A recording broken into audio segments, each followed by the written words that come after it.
وهسه حبايبنا خلصت الطرشانة مالتنا بهذا الشكل، وهذا شكلها النهائي، وألف عافية. صيام مقبول، إفطار شهي.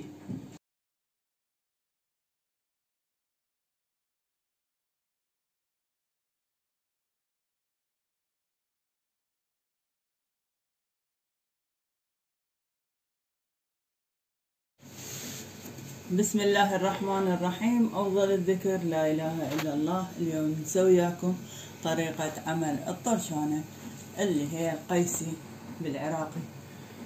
طبعا طرشانة اللي هو مشمش مجفف،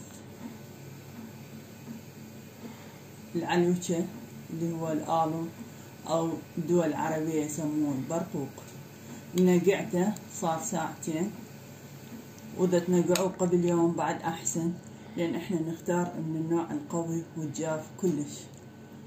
تعالوا ويانا نكمل باقي الطريقة. حبايبنا نضيف زبن،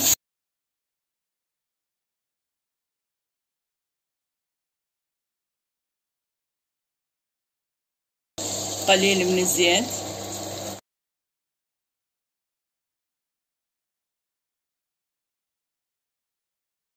بعد ما حمى الزبد والزيت نخلي الطرشانة على مود لحمة تنسوى.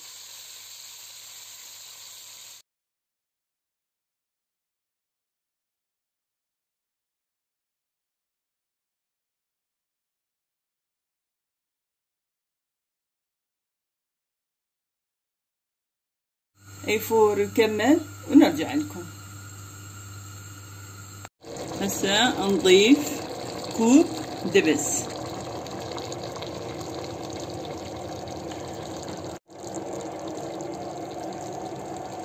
هيل عدد 6. الطرشانة نص كيلو، خليت لها هالقد هيل.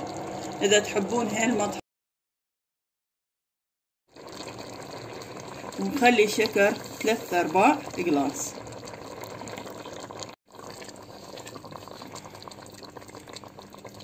هسه نضيف الجوز وياه،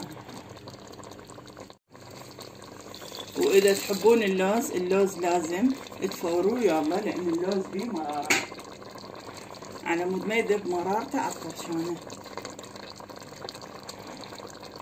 هسه نتركها تفور 10 دقايق ونرجع لكم. وهسه حبايبنا خلصت الطرشانة مالتنا بهذا الشكل، وهذا شكلها النهائي، وألف عافية. صيام مقبول، إفطار شهي.